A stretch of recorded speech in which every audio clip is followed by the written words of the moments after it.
Well, Mark Langley here with the National Public Safety Drone Donation Program. We're in Adult Gardens, California. We just made a donation to this department. I'm sitting here with Officer Cano, actually in the interrogation room, believe it or not. So we're going to turn the tables. I'm going to interrogate you a little bit. So I'm here to talk to him about their use of the drone for accident reconstruction. He's one of the pilots. How many pilots do you have? We have two right now. Two pilots, and you're looking to expand it? We're hoping to get 6 to 8. 6 to 8. Okay, so that would probably mean more drones, more drones, resources.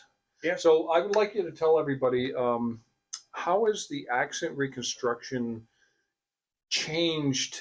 Like, how did you used to do it back in the day? So I mean, it's changed drastically for us ever since we implemented the drones.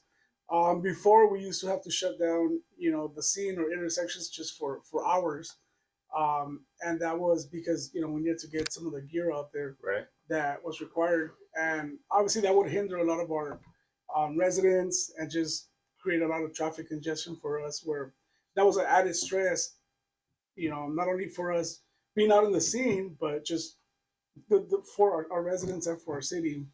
Yeah, it just created a havoc. Yeah, I know there were some economic studies that went on, like they would determine how much impact it would have economically on the the local community and businesses. Like people can't get in and out of businesses, get to work, or whatever the case might be. So you're talking hours typically on a loss of life.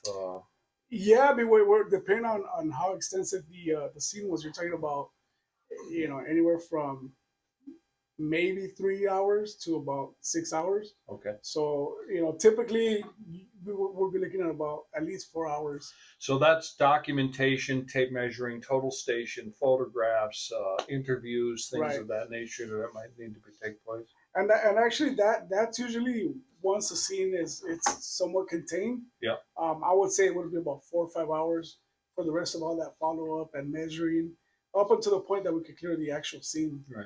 So we just did a Skybrowse onboarding video with the team at Skybrowse, and Skybrowse was generous enough to introduce and donate a 6-month license to them. They're currently using another solution that is using photogrammetry and not videogrammetry. And so based on the training that we just did, what's your impression of the software and how that technology, in conjunction with your drone, is going to help you guys? Well, I mean, we've been blown away just by being able to see the stuff that we can do with that software. And for us as law enforcement, and for the not only it cuts down the time in extensive amount, but for us officers as they're so easy to use and user friendly that for us it blew our mind on how easy and user friendly it was for us to be able to get out there and train some of our officers in little time. Well, one of the advantages of the Skybrowse solution is that, and one of the things that they focused on is the ability to streamline the workflow, increase the efficiency of data collection for evidence collection. And with other solutions, there's pretty complex workflows, although they have also cut the amount of time you've been on the scene, increased the amount of data that you have, accuracies like that. With the Skybrowse solution, it's really allowing departments like this to be able to basically 2-button press. You fire up the app, fire up the drone, you choose your area, you hit fly, and basically we did a model the day we did the donation. It was in 2 minutes and 17 seconds we had the model made. Yeah. Which yields a lot of data. So so you feel that your drone program is going to grow? Oh, absolutely. I think implementing Skybrowse now, not only are we going to be able to document our traffic collisions in a faster manner, but now that allows us to take that application and use it for other things, like we want to map some of our schools, other crime scenes, and like I said, just being able to upload that information and using the tools that are on there, being able to keep up with the changing times and technology, and keeping up with being able to present a good product when we have reports or even fatal collisions that we have to present. One last question. So what prompted your department to seek drone technology? Because obviously drones are great for situational awareness. But Right. what was it? Was it surrounding departments that started using the drone technology? Yeah, so we have one neighboring agency that they've been building up their drone program for a couple of years, and we actually had a critical incident when we had an officer involved shooting where they came out and we were able to use their drones not Okay. only to get aerial footage and photos of the actual target location. Um, so that was one of the biggest things that or capabilities that we didn't have at the time. Right. So once we kind of saw what they were able to do with drones and being able to talk to them and what they were doing in regards to traffic reconstruction and shooting their scenes, that's when kind of the light bulb went on, and we're like, hey, that's what we need because like I said, we talked about just the time of being out there in the scene and being able to use the new technology.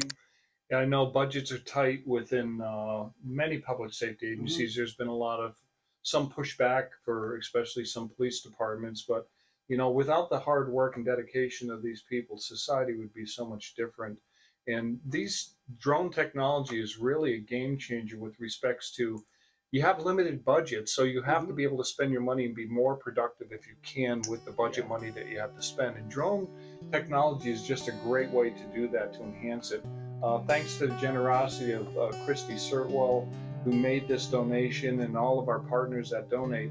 We're asking you, if you're watching this video, to please support what NPS-DDP is doing.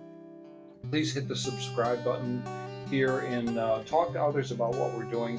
If you have drones in your department that you're going to retire and you're looking to enhance your fleet, we have well over 200 plus departments waiting right now for drones to be donated to them. And if they just don't meet the requirements for public safety because they might be older drones, we can donate them to STEM programs helping kids out. So please support what we're doing. Please help support public safety and what they're doing. We really appreciate your support and ask that you would, again, like, subscribe, and share this video. I hope this tool is really going to be able to help your department to be more efficient. But how many fatals do you do a year? And rough idea, is it? Depends, but we can do anywhere from maybe as minimum as 3. Um, so I would say 3 or 4 a year. Okay, well, that's one too many, actually. That's one right? too many. So Yeah. So yeah. be safe while you're driving out there. Pay attention to the road and be courteous to others. And again, we can't thank you enough Sir, thank for you. your whole team. We really appreciate it. If we can Thank be you. of any help, let us know. Thank you, sir. Have a good day. Watch what we're doing. Follow our channel, and we appreciate your support.